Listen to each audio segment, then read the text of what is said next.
अगर आप भी लेना चाहते हैं देश दुनिया की तमाम जानकारी तो आज ही सब्सक्राइब करें हमारे चैनल को। साथ ही नीचे दिए बेल आइकन को जरूर दबाएं ताकि हर अपडेट आप तक पहुंच सके।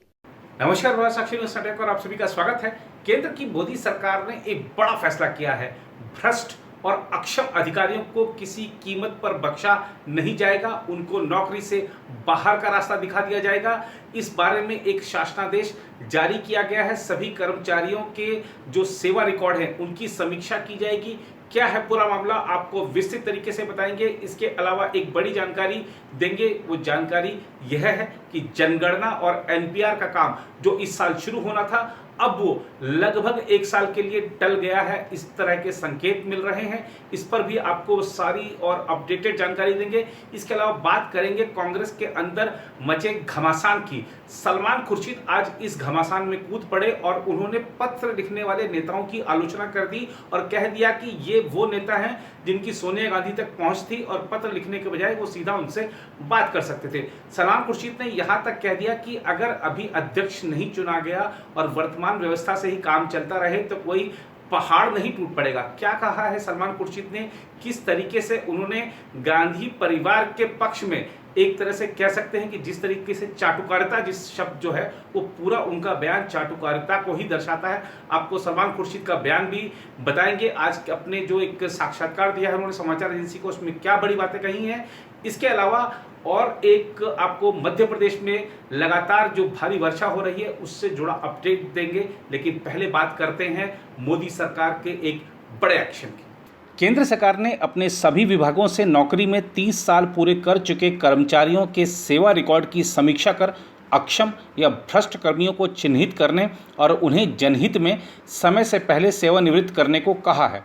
कार्मिक मंत्रालय के एक आदेश में यह कहा गया है, केंद्रीय सिविल सेवा पेंशन नियम 1972 के मौलिक नियम 56J और 56I तथा नियम 48(1)B के तहत कर्मचारियों के कार्य प्रदर्शन की समीक्षा की जाती है, जो उचित प्राधिकार को किसी सरकारी सेवक को जनहित में आवश्यक लगने पर सेवानिवृत्त करने का संपूर्ण अधिकार देता है। शुक्रवार को जारी आदेश में कहा गया है, स्पष्ट है कि इन नियमों के तहत सरकारी सेवकों को समय पूर्व सेवानिवृत्ति देना सजा नहीं है। यह अनिवार्य सेवानिवृत्ति से अलग है, जो केंद्रीय सिविल सेवा वर्गीकरण, नियंत्रण और अपील नियम 1965 के तहत निर्दिष्ट शास्तियों या सजाओं में से एक है।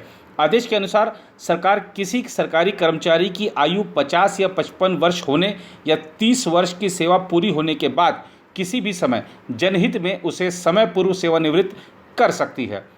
उधर जनगणना का पहला चरण और राष्ट्रीय जनसंख्या रजिस्टर यानी एनपीआर को अपडेट करने का काम जो इस साल होना था, वह कोरोना वायरस महामारी के कारण टल गया है और इसके अभी एक और साल तक शुरू होने की कोई संभावना नज़र नहीं आ रही है, क्योंकि संक्रमण के थमने के कोई आसार नज़र नहीं आ रहे हैं। भारत में जनगणना दुनिया का सबसे बड़ा प्रशासनिक और सांख्यिकीय अभियान है, जिसमें 30 लाख से ज़्यादा कर्मचारी अधिकारी भाग लेते हैं। ये लोग देश के हर कोने में प्रत्येक मकान में जाकर वहां सर्वे करते हैं। एक वरिष्ठ अधिकारी ने बताया, फिलहाल के लिए जनगणना कोई अनिवार्य कार्य नहीं है। अगर इसे एक साल के लिए टाल भी दिया जाए तो कोई नुकसान नहीं होगा। अधिकारी ने बताया कि जनगणना 2021 का पहला चरण और एनपीआर को अपडेट करने का काम कब शुरू होगा, इस पर अभी तक अंतिम निर्णय नहीं हुआ है, लेकिन यह लगभग पक्का है कि कोरोना वायरस महामारी के कारण 2020 में यह काम नहीं होगा। जनगणना में मकानों को सूचीबद्ध करने और एनपीआर को अपडेट करने का काम पहले 1 अप्रैल से 30 सितंबर 2020 तक होना था, लेकिन कोविड-19 के कारण इसे टालना पड़ा।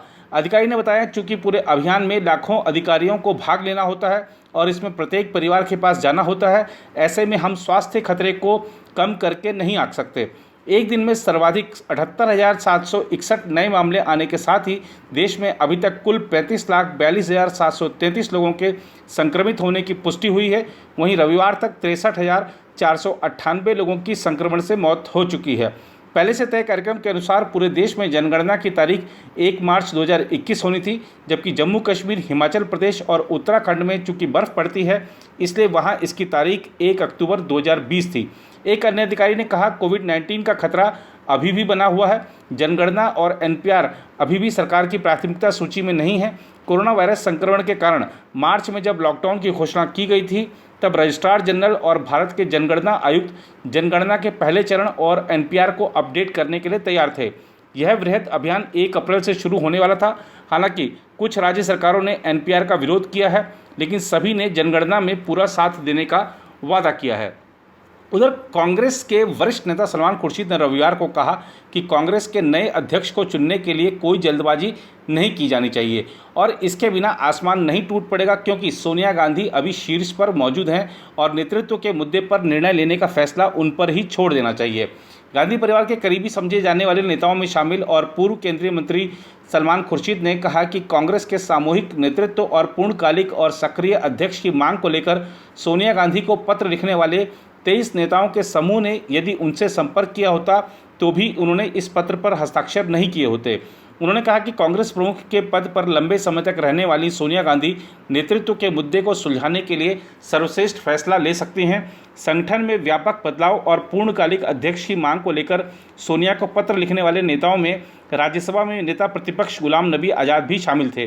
खुर्शीद ने कहा, जम्मू कश्मीर के वरिष्ठ नेता आज़ाद भी तो कई वर्षों से पार्टी के शीर्ष पदों पर रहे हैं, तब भी जब इस तरह के चुनाव नहीं हुए हैं। उन्होंने कहा कि शायद आज़ाद पार्टी में एक बदलाव चाहते हैं और उन्होंने विश्वास व्यक्त किया है कि जो वह कह रहे हैं नेतृत्व इस पर विचार करेगा, क्योंकि वह एक वरिष्ठ नेता हैं। खुर्शीद ने कहा कि जिन नेताओं ने सोनिया गांधी को पत्र लिखा है उनकी हमेशा सोनिया तक पहुंच थी और वे पत्र लिखने के बजाय उनसे संपर्क कर सकते थे। उन्होंने कहा, यह बहुत स्पष्ट है कि इस पत्र में शामिल महत्वपूर्ण व्यक्ति हमारी पार्टी के शीर्ष नेताओं से करीब से जुड़े हैं और इसलिए सोनिया गांधी ने संकेत दिया कि यह सबसे बेहतर था कि वे पार्टी की सीमाओं के भीतर इस पर चर्चा करते। संगठन में व्यापक बदलाव और पूर्णकालिक अध्यक्ष की मांग को लेकर सोनिया गांधी को 23 नेताओं के समूह द्वारा पत्र लिखे जाने के बाद खुर्शीद के इस बयान को महत्वपूर्ण माना जा रहा है। पत्र में दिए गए सुझावों पर सलमान खुर्शीद ने कहा कि चर्चा एक नेता के चुनाव के बारे में लगती है और कांग्रेस अध्यक्ष ने संकेत दिया है कि ऐसा उचित समय पर किया जा सकता है जब भौतिक रूप से यह संभव हो। उन्होंने कहा, मेरे जैसे लोगों के लिए हमारे पास पहले से ही नेता हैं। सोनिया गांधी हमारी एक नेता हैं, राहुल गांधी हमारे एक नेता हैं, इसलिए मेरे लिए नेताओं के चुनाव के बारे में कोई जल्दबाजी करने का कोई मतलब नहीं है। अध्यक्ष का चुनाव, हाँ, यह जब होगा तब होगा, इसके बिना आसमान नहीं टूट पड़ेगा। कांग्रेस नेता ने कहा, हमारे पास अंशकालिक अध्यक्ष नहीं है, हमारे पास एक पूर्णकालिक अध्यक्ष है, लेकिन पूर्णकालिक अध्यक्ष एक अंतरिम अध्यक्ष है और अंतरिम अध्यक्ष के रूप में कोई भी सामान्य व्यक्ति नहीं है, क्योंकि वह सबसे लंबे समय तक सेवा देने वाली अध्यक्ष हैं। हमें सिर्फ भरोसा करना चाहिए और नए अध्यक्ष के बारे में प्रक्रिया शुरू करने का जिम्मा सोनिया गांधी पर छोड़ देना चाहिए। उन्होंने कहा कि पत्र पर हस्ताक्षर करने के लिए उनसे किसी ने संपर्क नहीं किया और यदि कोई ऐसा करता तो मैं हस्ताक्षर नहीं करता, क्योंकि वह पत्र से सहमति नहीं रखते हैं। सलमान खुर्शीद ने कहा, उस पत्र के बारे में कुछ भी नहीं है जो मुझे व्यक्त करने का अवसर देता है और मैं कहना चाहता हूं, हमने हमेशा नेतृत्व के साथ सीधे बात की है, इसलिए मुझे नहीं पता कि क्या बदल गया है जिसके कारण लोग सीधे नहीं बोल रहे हैं। मेरे लिए कुछ भी नहीं बदला है और इसीलिए मुझे पत्र लिखने का कोई मतलब नहीं दिखता। उन्होंने कहा कि उनका मानना है कि नेताओं को राहुल गांधी से पार्टी अध्यक्ष फिर से बनने का बार बार आग्रह करने के बजाय यह फैसला उन पर ही छोड़ देना चाहिए।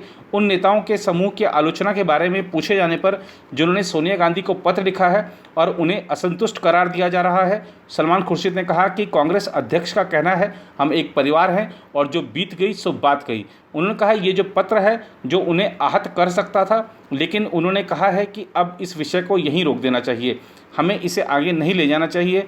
अब यदि कोई व्यक्ति कहीं पर कुछ कहता है तो उसे उसी संदर्भ में देखें जो उन्होंने कहा है। अब बात करते हैं मध्य प्रदेश की। मध्य प्रदेश के कई जिले इस समय भारी वर्षा का सामना कर रहे हैं। कई जगह पूरे के पूरे इलाके जलमग्न हो गए हैं। इस बारे में शिवराज सिंह चौहान ने एक हवाई सर्वेक्षण भी किया है, प्रशासन को तमाम निर्देश भी जारी किए हैं और जनता से भी कहा है कि सरकार और प्रशासन राहत और बचाव के तमाम उपाय कर रहे हैं। चिंता करने की जरूरत नहीं है, धैर्य और संयम बनाए रखिए, प्रशासन और सरकार सब तक पहुंच रही है। आपको लिए चलते हैं मंदसौर। मंदसौर में आप देखिए भगवान पशुपतिनाथ का जो मंदिर है किस तरीके से पानी में जलमग्न हो गया है, जरा देखिए आप।